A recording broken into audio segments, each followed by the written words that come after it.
Magmula sa bundok o kay gandang masdan ng sugong dumarating upang ipahayag ang magandang balita ng kapayapaan. Ipapahayag niya ang tagumpay at sasabihin, Sion, ang Diyos mo ay hari. Narito, sisigaw ang nagbabantay. Dahilan sa galak, sama-sama silang aawit. Makikita nila ang Panginoon sa Sion ay babalik. Magsiawit kayo, mga guhong muog nitong Jerusalem, pagkat ang hinirang ng Diyos na Panginoon ay kanyang inaliw. Tinubos na niya itong Jerusalem sa lahat ng bansa. Ang kamay ng poon na tanda ng lakas ay makikita ng mga nilalang at ang pagliligtas nitong ating Diyos tiyak na mahahayag. Ang salita ng Diyos. Kahit sa ay namamalas, tagumpay ng nagliligtas. Umawit ng bagong awit at sa poon ay ialay, pagkat yaong ginawa niya ay kahangahangang tunay. Sa sariling lakas niya at taglay na kabanalan, walang hirap na natamo, yaong hangad na tagumpay. Kahit sa ay namamalas, tagumpay ng nagliligtas. Ang tagumpay niyang ito'y siya na rin ang naghayag. Sa harap ng mga bansay nahayag ang pagliligtas. Ang pangako sa Israel lubos niyang tinutupad. Tapat siya sa kanila at ang pag-ibig ay wagas. Kahit sa ay namamalas, tagumpay ng nagliligtas. Ang tagumpay ng ating Diyos kahit saan ay namalas. Magkaingay na may galak, yaong lahat sa daigdig. Ang poon ay buong galak na purihin sa pag-awit. Kahit sa ay namamalas, tagumpay ng nagliligtas. Sa saliw ng mga lira iparinig yaong tugtog, at ang poon ay purihin ng tugtuging maalindog. Tugtugin din ang trompeta na kasaliw ang tambuli, magkaingay sa harapan ng poon na ating hari. Kahit sa ay namamalas, tagumpay ng nagliligtas. Pagbasa mula sa sulat sa mga Hebreo. Noong una, nagsalita ang Diyos sa ating mga ninuno sa iba't ibang panahon at sa iba't ibang paraan sa pamamagitan ng mga propeta. Ngunit ngayon, siya ay nagsalita sa atin sa pamamagitan ng kanyang anak. Sa pamamagitan ng anak ay nilikha ng Diyos ang sansinukob at siya ang itinalaga niyang magmay-ari ng lahat ng bagay. Ang anak ang maningning na sinag ng Diyos, sapagkat kung ano ang Diyos ay gayon din ang anak. Siya ang nag-iingat sa sansinukob sa pamamagitan ng kanyang makapangyarihang salita. Pagkatapos niyang linisin tayo sa ating mga kasalanan, siya'y lumuklok sa kanan ng Diyos, ang makapangyarihan sa lahat. At kung paanong higit na di hamak ang pangalang ibinigay ng Diyos sa anak, gayon din, siya'y higit na di hamak sa mga anghel, sapagkat hindi kailanman sinabi ng Diyos sa sinumang anghel, Ikaw ang aking anak, ako ang iyong ama. Ni hindi rin niya sinabi sa kanino man sa mga anghel, Ako'y magiging kanyang ama, at siya'y magiging anak ko. At nang susuguin na ng Diyos ang kanyang bugtong na anak sa sanlibutan ay sinabi niya, dapat siyang sambahin ng lahat ng anghel ng Diyos. Ang salita ng Diyos. Salamat sa Diyos. Ang simula ng mabuting balita ng Panginoon ayon kay San Juan. Sa pasimula pa'y naroon na ang salita, kasama ng Diyos ang salita at ang salita ay Diyos. Kasama na siya ng Diyos sa pasimula pa. Sa pamamagitan niya, nilikha ang lahat ng bagay at walang anumang nalikha ng hindi sa pamamagitan niya. Mula sa kanya ang buhay, at ang buhay ay siyang ilaw ng sangkatauhan. Nagliliwanag sa kadiliman ng ilaw at hindi ito kailanman nagapi ng kadiliman. Sinugo ng Diyos ang isang tao na nagngangalang Juan. Naparito siya upang magpatotoo tungkol sa ilaw at manalig sa ilaw ang lahat dahil sa patotoo niya. Hindi siya ang ilaw, kundi naparito siya upang magpatotoo tungkol sa ilaw.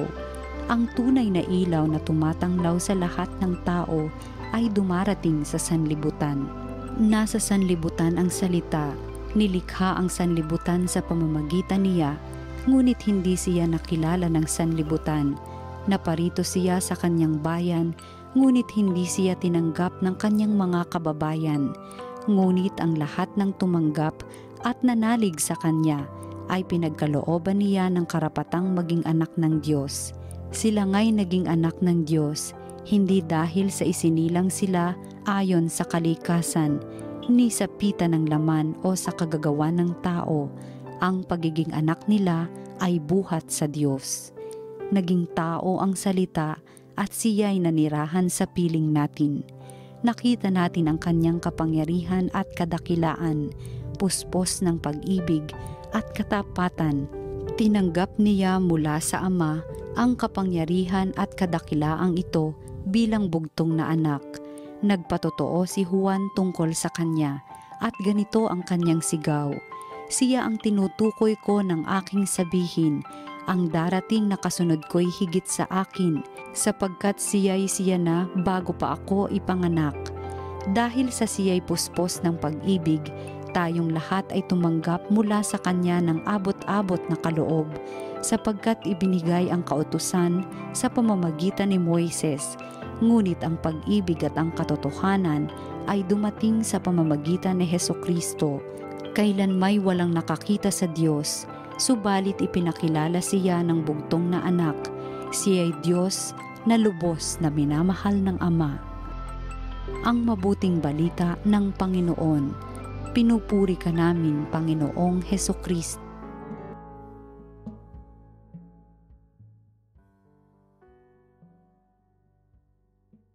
Maligayang Pasko, mga kaparokya!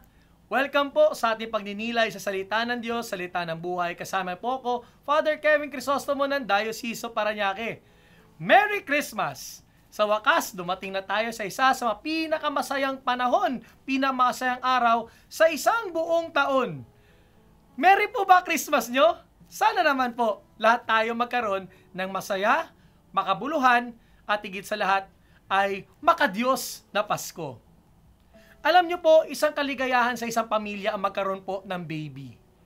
No? Lala na po, yung mga nag-antay po ng pagkatagal-tagal na magkaroon ng anak.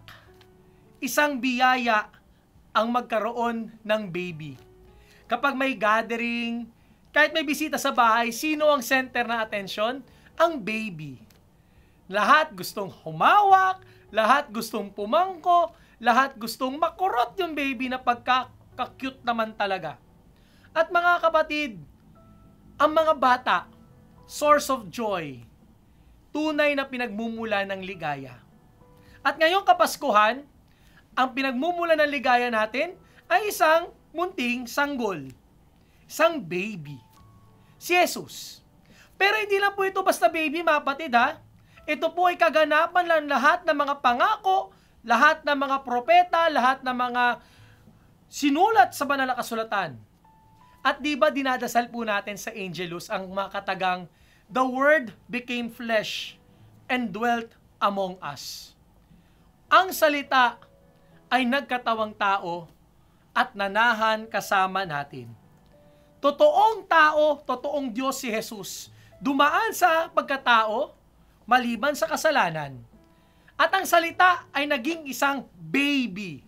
Kaya po sa pagninilay natin ngayon, sineselebrate natin yung baby Jesus. At pagnilay natin sa salitang baby, B-A-B-Y. Bakit? 4 na bagay na tinuturo sa atin ngayong Kapaskuhan. Isa-isahin po natin. B means belong. Ang nais ng Diyos ay makapiling at makasama tayo. God desires to belong to our lives. Maging bahagi ng kwento natin. At mga kapatid, ito po ay paanyaya sa atin. Gawing bahagi ng kwento natin palagi ang Diyos. God should always be part of our life story. Nakakalungkot at trahedya naman na walang Diyos sa buhay natin. Walang silbi, walang kwenta, walang kahulugan ang buhay kung walang Diyos. Ang Diyos natin gustong magbelong sa atin. Tayo rin sana, pangarapin nating mabelong sa pamilya ng Diyos. Letter A po tayo. A means accept.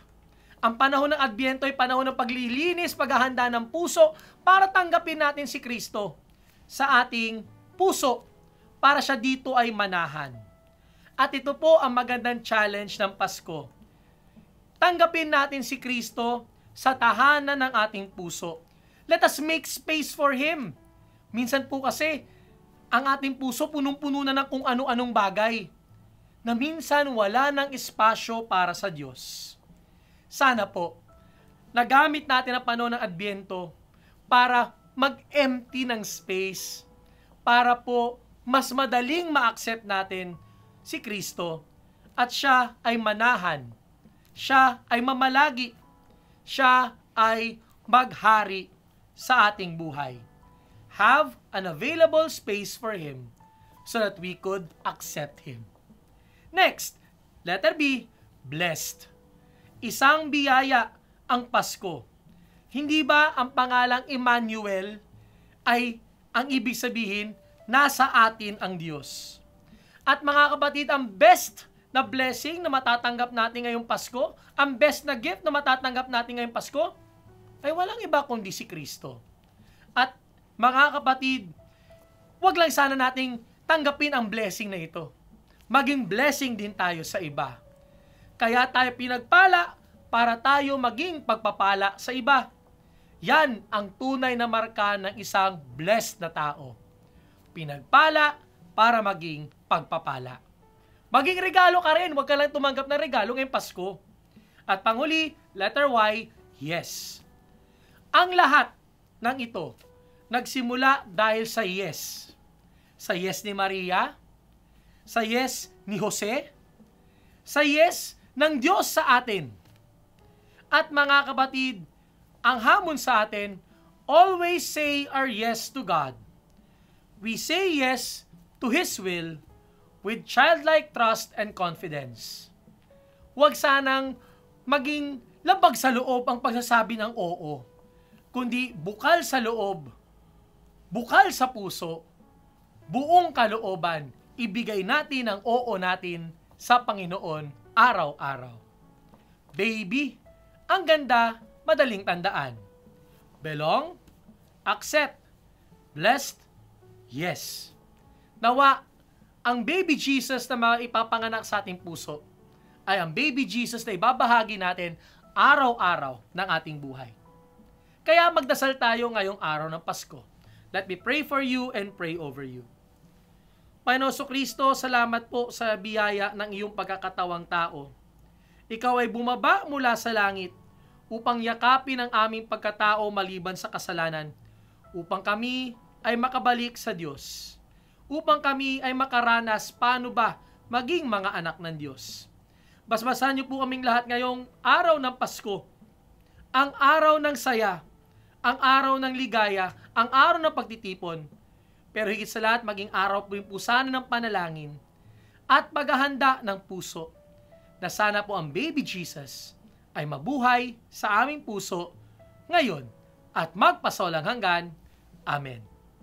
Salamat po sa inyong pakikisa sa ating salita ng Diyos, salita ng buhay.